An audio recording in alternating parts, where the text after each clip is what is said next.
En 1813, al suceder a Venegas, Félix María Calleja contrajo el compromiso de observar los preceptos de la Constitución y así calmar el clima de intranquilidad que se vivía sobre todo entre las clases ilustradas de las principales ciudades. Pero mantuvo la acción en contra de la prensa libre favorable a los insurgentes. Con el triunfo de los patriotas españoles sobre Napoleón, Fernando VII regresa al trono. En 1814, el monarca da un golpe de timón, desconoce la Constitución y encarcela a muchos de los luchadores por la libertad. En México, por decreto real, en 1815 se restaura el absolutismo. Pero los preceptos de la Constitución de Cádiz, tan temidos por el monarca, ya habían calado en el ideario político de los mexicanos. El virrey Calleja restableció el régimen colonial. Como resultado de un levantamiento militar en España en 1820, se puso de nuevo en vigor la Constitución. De nuevo se eligieron las diputaciones provinciales que permanecieron reunidas al consumarse la independencia. La Constitución de Cádiz se reconoció provisionalmente hasta que México cediera sus propias instituciones. Si la independencia de México se consuma en 1821, prácticamente la Constitución de Cádiz estuvo vigente hasta 1824. El Plan de Iguala declara vigente la legislación española en lo que no se oponga a las leyes que ya va a expedir México. Y la Junta Provisional Gubernativa, que se forma de acuerdo con el Plan de Iguala, también contiene una declaratoria de la vigencia de la Constitución española. Los mismos constituyentes de 1822, 1823 y de 1823, 1824 se rigen por los reglamentos de la Constitución de Cádiz, hasta que se promulga la Constitución de 1824, que es cuando verdaderamente México declara su soberanía y queda vigente una Constitución mexicana. La Constitución de Cádiz de 1812, forjada por los patriotas españoles durante la dolorosa invasión y ocupación napoleónica, fue un paso firme en la ruta constructiva de las instituciones liberales. Se enriqueció con las aportaciones de diputados mexicanos que creían en la autonomía provincial dentro de la monarquía como solución a las desigualdades e imposiciones del régimen colonial. Las Cortes de Cádiz trabajaron para México, sin proponérselo trabajar expresamente para México, porque ninguna parte de aquel gran imperio, incluidas los dominios que ese gran imperio tenía en la región de Italia, las dos Sicilias, de Nápoles, en ninguna parte de ese gran imperio se aplicaron las leyes expedidas por las Cortes de Cádiz, su obra principal, como es la Constitución de 1812, de una manera tan clara, tan total, pero corregida como en México. De vigencia efímera, dejó sin embargo su huella en la generación del pensamiento de la independencia de México. Creó las diputaciones provinciales que exigieron y lograron el Estado federal como garantía de libertades a las provincias.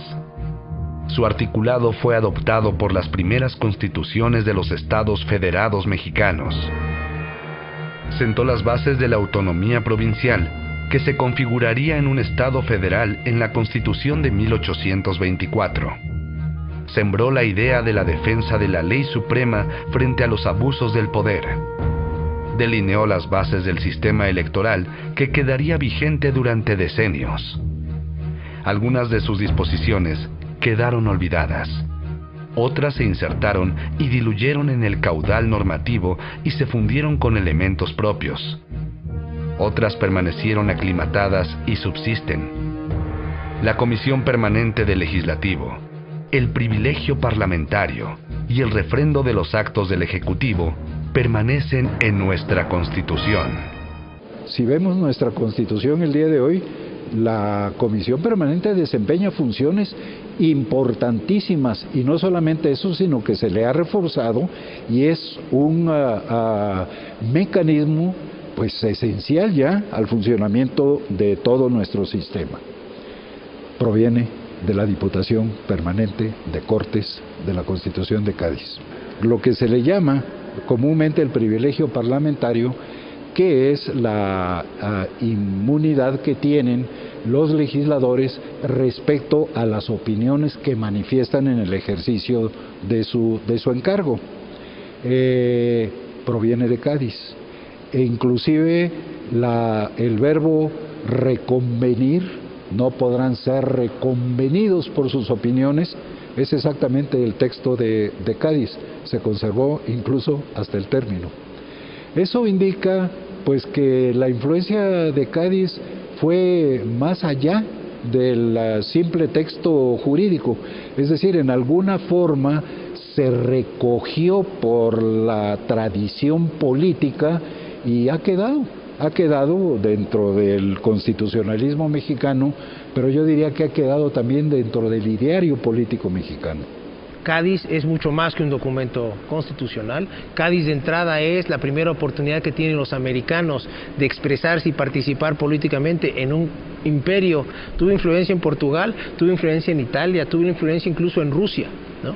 Entonces es una trascendencia que va, insisto, mucho más allá del ámbito americano, mucho más allá del ámbito hispánico. Es una trascendencia al ámbito, yo diría, occidental, y que rebasa lo constitucional, y que es histórica, es política, es ideológica y es intelectual. Y la Nueva España, que había sido una colonia muy rica por el oro y la plata, pues es una desorganización social, política, realmente espantosa.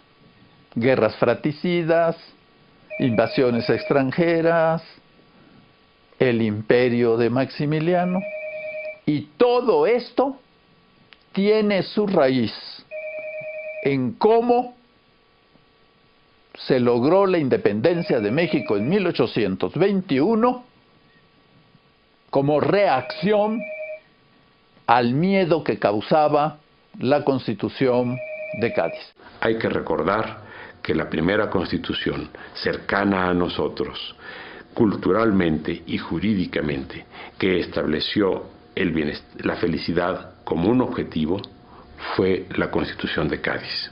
Vale la pena que lo tengamos presente y vale la pena que en lo sucesivo sea uno de los elementos que recogido 200 años después nos permita también por esta forma y por esta vía hacer un reconocimiento a los constituyentes gaditanos que eran españoles y latinoamericanos.